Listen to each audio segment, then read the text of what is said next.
thank the Northeastern Students Forum for organizing this march. It was a very important intervention. I thank each one of you that you organized this march. Friends, when we speak about this dossier, definitely the fact that it has happened in JNU and the fact that in a relatively democratic space like JNU it has happened, it's extremely condemnable. But at a larger level, what does it reflect? Because somewhere JNU cannot be exceptionalized. When we speak about JNU, we always say that JNU is no island, and all that goes around in the society finds reflection somewhere here as well. So it's not just about one individual, that is Amita Singh. Of course, she has to be taken to task. But somewhere, when we speak about racism, there's always this tendency to say that racism existed in America against the blacks, racism exists in Europe. But what we need to understand that there is something called Indian racism as well, which is there day in and day out, and the brutality of it and the consequence of this is faced by Northeastern students and Northeastern people and Kashmiri people as well on an everyday basis in mainland India. Not to say what they face back in Northeastern Kashmir, and I'll come to that later. And the roots of this racism actually is what is happening in Kashmir and what is happening in Northeast. The fact that for the last 60 years, you have sent the military to control an entire population. You hold them at gunpoint. You impose the most draconian of laws. You give impunity to your armed forces. You have to legitimize this through various means.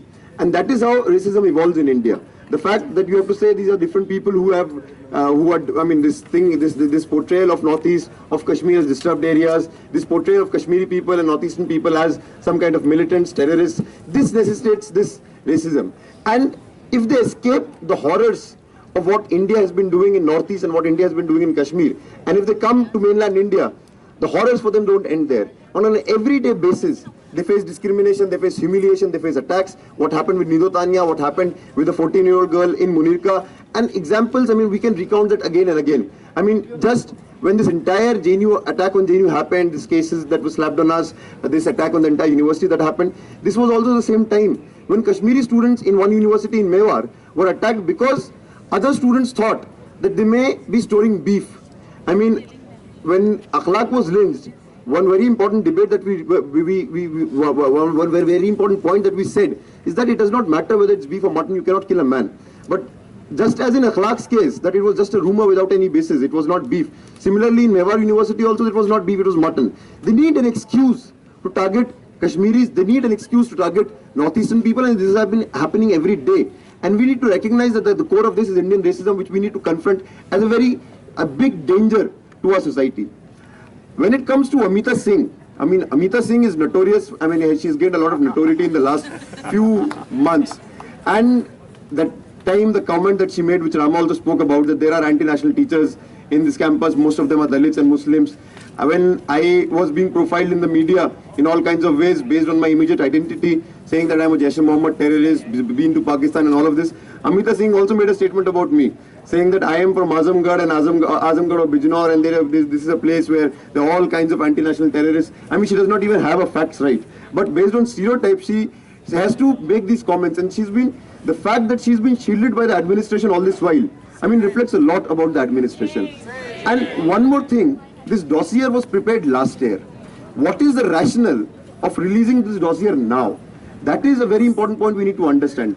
Just like when the entire attack on JNU happened and when we fought back the attack, this is an ideological attack. This is an attack by this government and their foot soldiers and their henchmen, where they want to profile JNU in all kinds of ways. JNU as this anti-national place, JNU as this people where seditious people live, where separatist elements are there, where Hindu gods and goddesses they're not respected and there are all kinds of disrespect showered on them. JNU students are sex crazed, they are alcohol crazed, and all these kind of things that started back then. this condom counting MP, who had started this? Once again, when the HLEC submitted the report, and when the JNU Students Union and the students of JNU decided to launch a movement, that's when they chose this time for this attack. And it shows a lot. The fact that this is an all-out attack on us and we need to fight this back. When it comes to the Vice Chancellor, this Vice Chancellor has, in the past 2-3 months, ever since he has taken over, he has shown where his allegiance lies. His allegiance, he's not accountable to teachers of this campus. He's not accountable to the workers of this campus. He's not accountable to the students of this campus. He's accountable only to Jhandewala and the RSS headquarters in Nagpur. And that's where his allegiance lies. And which is why He will not act against Amita Singh for the horrible remarks she keeps on making again and again, but will do a very proactive role in witch hunting students. Will do a very proactive role in taking, in imposing the worst kind of punishments on students. We had this honor of meeting His Highness, our Vice Chancellor today, and all our delegation went and met him. And the kind of, he had issued an appeal in the morning saying that the hunger strike that we have been doing here in JNU Ad Block is unlawful and unconstitutional. Therefore, we should not do, if hunger strikes become unlawful and unconstitutional, I am no Gandhian, but I don't know, what the future beholds for us. He's pushing us into a way where we might have to adopt other means. But even now, for 7 days, he did not speak to us. For 7 days, he used to pass by every evening here and there, never even was concerned about our health, never even chose to inquire about our health. 7 days later, he says that if you have any, this is also very funny, that please use constitutional methods to put forward your demands, if any. As if he does not know what are our demands. And when we went to meet him, he said, please revoke, please take back your agitation. I'm really concerned about your family. I'm really concerned about your sisters, about your mothers, about your fathers. And that is why you should take back this hunger strike. I said, okay, हमको तो शौक नहीं hunger strike पे बैठने का इस मई के महीने में. हमारे कुछ डिमांड थे, उस डिमांड का क्या? नहीं, आप HLEC को मान लीजिए, because HLEC बहुत ही प्रोफेशनल लोगों ने ये एक इंक्वायरी बनाया है. इसलिए आपको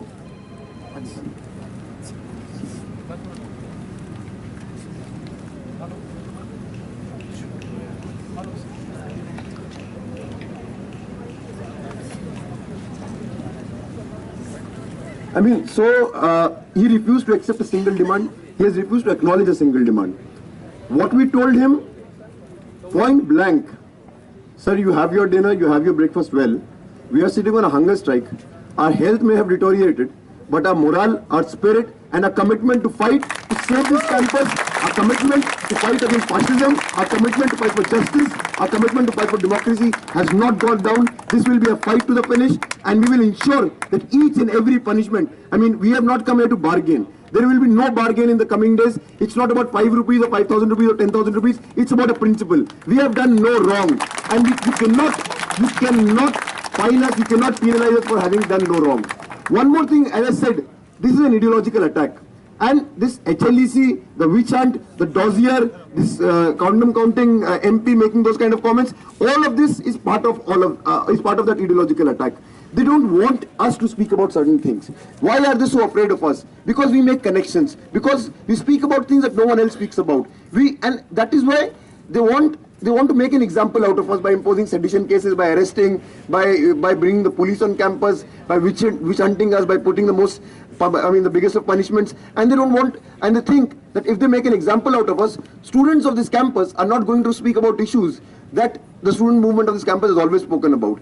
I think today's march is an example that no one is going to stop speaking about all those things. We will speak in your face. You do what you want to do. We will speak about Kashmir. We will speak about Northeast. We will speak about what's happening to the workers across the different factories. We will speak about the Adivasis of Bastal, and we are not going to self-censor ourselves. The government of India, the Modi Sarkar, has launched an all-out war against the students. We take this as a challenge. We are going to fight back. The Northeastern students, the Kashmiri students, the Dalit students, the Muslim students, and the students' movement of this campus are going to stand shoulder to shoulder, and they're going to fight this back, and they're going to defeat each of these things. We have done the Dossier. We will ensure the punishments are revoked against all students, and we will also ensure one more thing, the last thing I want to say, we will ensure that Amita Singh is thrown out of this campus.